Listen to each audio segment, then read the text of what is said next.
Hello students, it's me Vikrant and I welcome you all on today's lecture। दोस्तों आज की class में हम देखेंगे बीहाइव के क्लास 9th के द फन दे हैड के क्वेश्चन एंड आंसर्स।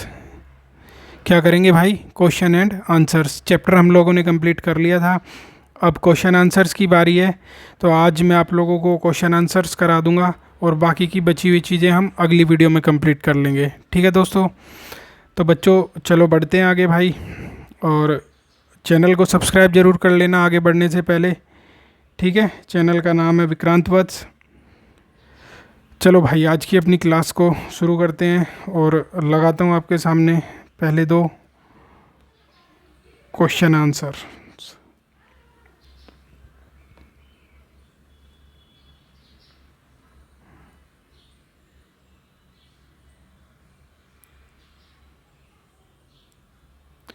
देखो पहला क्वेश्चन है हमारा, हाउ ओल्ड आर मार्गी एंड टॉमी।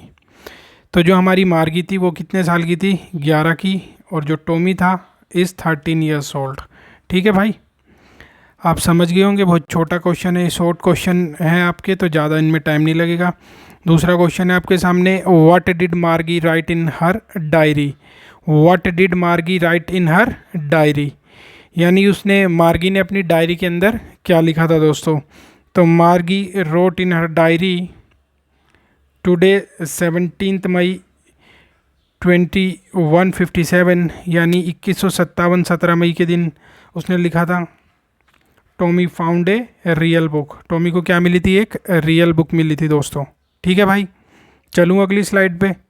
ये दोनों क्वेश्चन समझ में आ गए होंगे आपकी।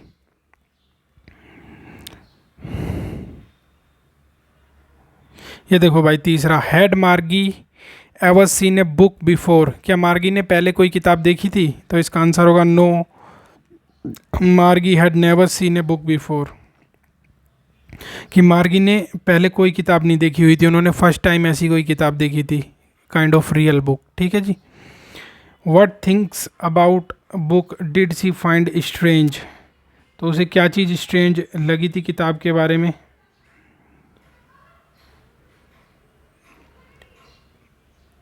उसे स्ट्रेंज लगा था the page of the books were crinkly and yellow. जो किताब के पेज कैसे थे दोस्तों? Crinkly and yellow.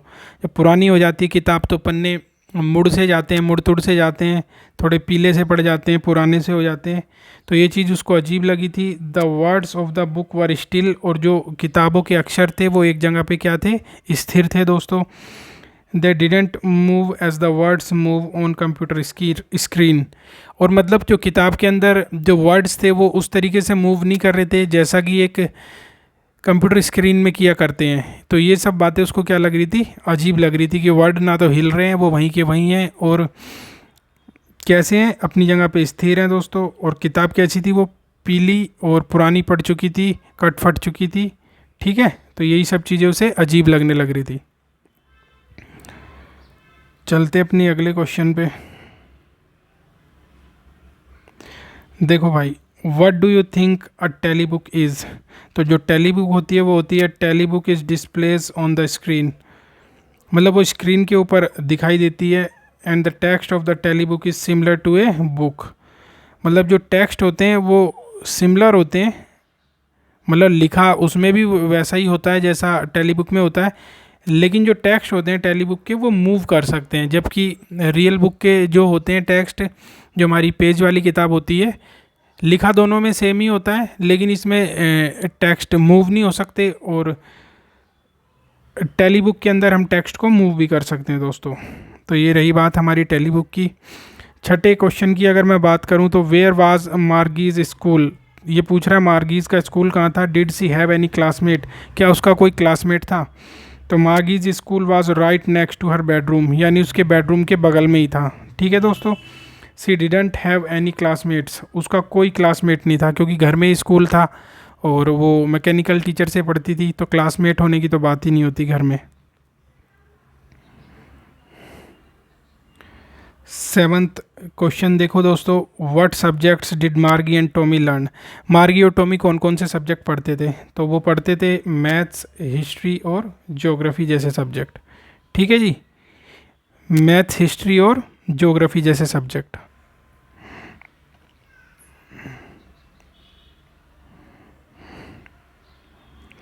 अब देखो भाई, answer the following with reference to the story. Story के रेफरेंस से, यानी स्टोरी हमने पढ़ ली है सारी की सारी, अब हमें आंसर देने हैं।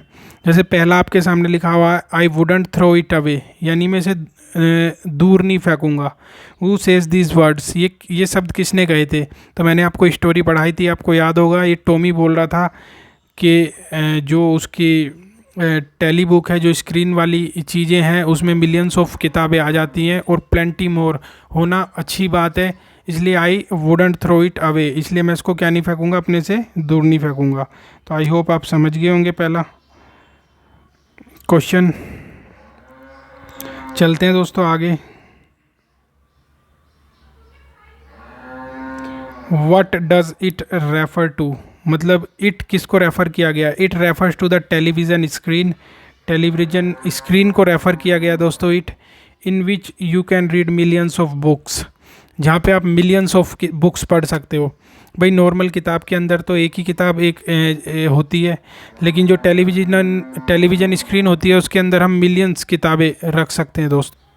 उसके बाद थर्ड क्वेश्चन को देखते हैं भाई, what is it being compared with by the speaker, यानी स्पीकर ने इट को किससे कंपेयर किया है? तो टॉमी जो था उसने शब्द बोले थे, तो Tommy compare the tele book to the real book. Tommy ने टेली बुक और रियल बुक को आपस में क्या किया था दोस्तों? कंपेयर किया था। ठीक है भाई, यहाँ तक की बातचीत आप समझ गए होंगे। चलते हैं आगे। सेकेंड क्वेश्चन की अगर मैं बात करूँ, sure they had a teacher but it wasn't a regular teacher, it was a man, how does they refer to? यहाँ पर जो दे है वो किसे रेफ़र किया गया है? तो they refers to the students of the old times, जो पुराने टाइम के बच्चे थे उनको रेफ़र किया गया है, मतलब दे जो बोला गया है वो ओल्ड टाइम के बच्चों के लिए बोला गया है, जो स्कूल में पढ़ते थे पुराने टाइम में।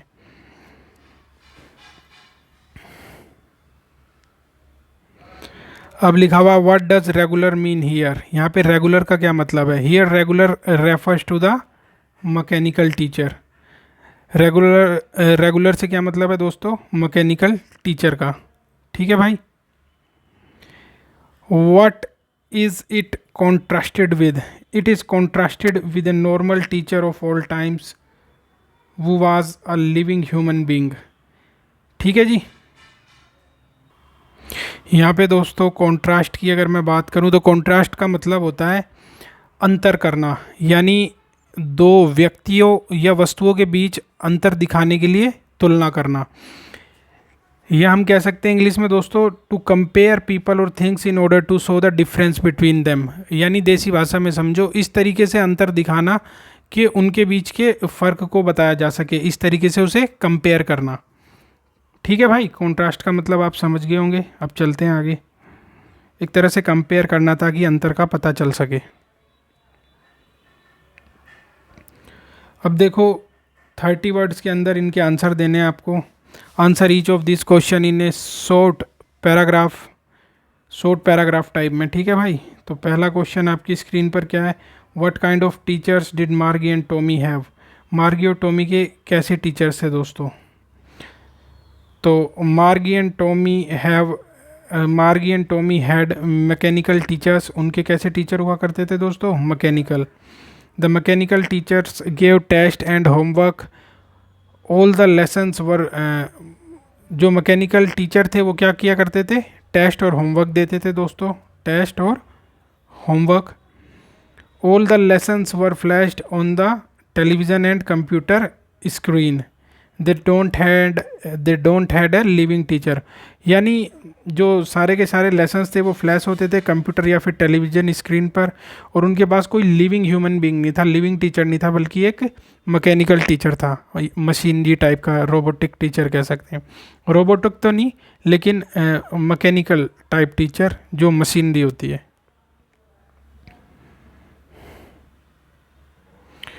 Y did Margie's mother send for the county inspector? मतलब उसने काउंटी इंस्पेक्टर को क्यों बुलाया था दोस्तों? इसका मतलब मैंने बताया था आपको, बुलाना होता है। ठीक है। Because the mechanical teacher wasn't functioning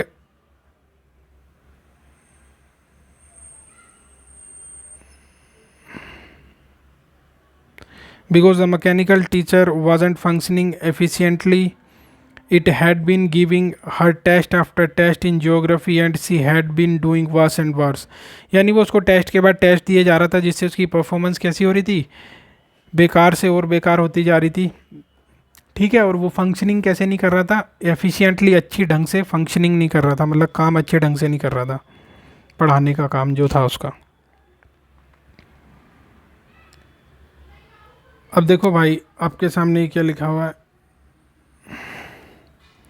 what did he do, यानी उसने क्या किया। जो काउंटी इंस्पेक्टर आया था दोस्तों, उसके बारे में बात हो रही है कि उसने क्या किया। तो उसने स्लो की थी speed, he slowed down the mechanical teacher's speed up to an average 10 year level. यानी जो 10 साल का बच्चा होता है उसके हिसाब से उसने मैकेनिकल टीचर की स्पीड कम कर दी थी काउंटी इंस्पेक्टर ने। The mechanical teacher's speed was controlled and adjusted according to the IQ level of Margie. और जिस हिसाब से मार्गी के पढ़ने का लेवल था, उसका आईक्यू लेवल था, उस हिसाब से चीज़ों को सेट कर दिया गया था। ठीक है जी। तो ये सब चीज़ें किसने की थी, काउंटी इंस्पेक्टर ने।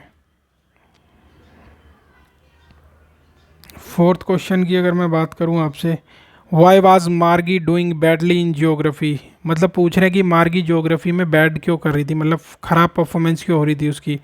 What did the county inspector do to help her. यानी जो काउंटी इंस्पेक्टर था दोस्तों, उसने मदद करने के लिए, मार्गी की मदद करने के लिए क्या किया था। तो देखते हैं इस चीज़ को। Because the mechanical teacher was very fast in displaying the questionnaire. यानी जो क्वेश्चन वगैरह थे दोस्तों, वो जल्दी जल्दी क्या कर रहा था, डिस्प्ले कर रहा था। Geography sector was geared a little too quick. और जो ज्योग्राफी का सेक्टर था वो थोड़ा सा गियर, मतलब गियर अप का मतलब होता है दोस्तों, एक जो लेवल था मार्गी का, उससे थोड़ा ऊपर का लेवल सेट हो गया था उसमें। तो वो थोड़ा जल्दी जल्दी पढ़ा रहा था उसको, जो मार्गी की समझ में नहीं आ रहा था इतना। The county inspector adjusted its speed up to an average 10 year level. तो काउंटी इंस्पेक्टर ने क्या किया था, जो स्पीड थी मैकेनिकल टीचर की, उसको एक 10 साल के बच्चा जो होता है उसका आईक्यू लेवल, उस हिसाब से एडजस्ट कर दिया था, ताकि जो बढ़ी हुई स्पीड है वो कम हो जाए और मार्गी की समझ में पढ़ाई आने लगे। ठीक है भाई।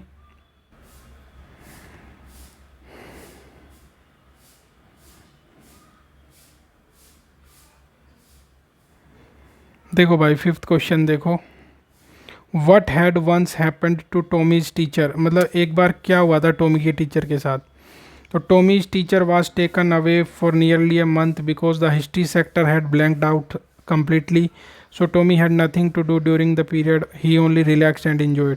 मतलब एक बार क्या किया था टॉमी के टीचर का, क्योंकि हिस्ट्री का जो सेक्शन था वो ब्लैंक्ड आउट हो गया था, उसमें कुछ खराबी आ गई थी, इसलिए उसके मतलब जो मैकेनिकल टीचर था टॉमी का, उसको ठीक करने के लिए लगभग 1 महीने के लिए घर से दूर ले गए थे। और उस समय पर टॉमी के पास करने के लिए कुछ भी नहीं था, वो सिर्फ रिलैक्स और इन्जॉय कर रहा था। तो ये सब बातें हैं जो इस क्वेश्चन के लिए आपको जाननी ज़रूरी थी। ठीक है भाई, हो गया हमारा 5वां कंप्लीट। चलें आगे।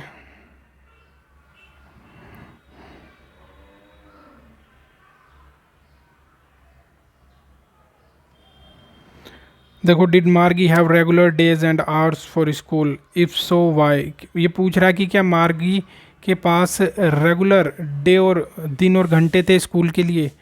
अगर हाँ तो फिर ऐसा क्यों था, इफ़ सो वाई।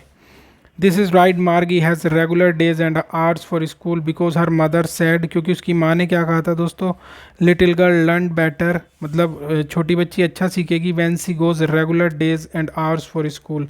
अगर वो रेगुलर तरीके से पढ़ाई करेगी, टाइम टू टाइम पढ़ाई करेगी। तो ये बात बिल्कुल अपनी जगह सही है। This is right. दिस का टी बड़ा कर लेना, ठीक है, कैपिटल। थोड़ी बहुत प्रिंटिंग मिस्टेक हो जाती है भाई, उसको आप भी ठीक कर सकते हो।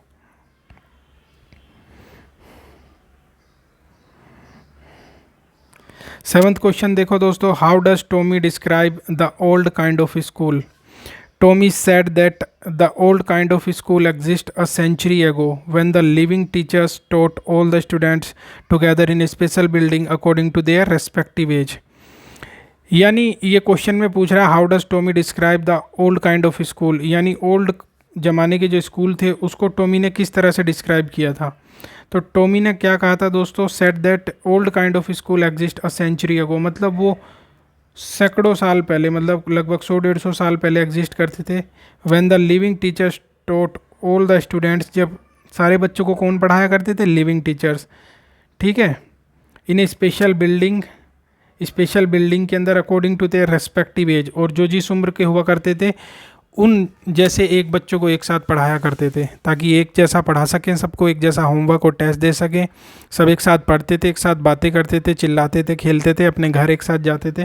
तो यही सब बातें होती थी दोस्तों ओल्ड काइंड ऑफ स्कूल में। चलते हैं आगे। देखो भाई 8वां सवाल,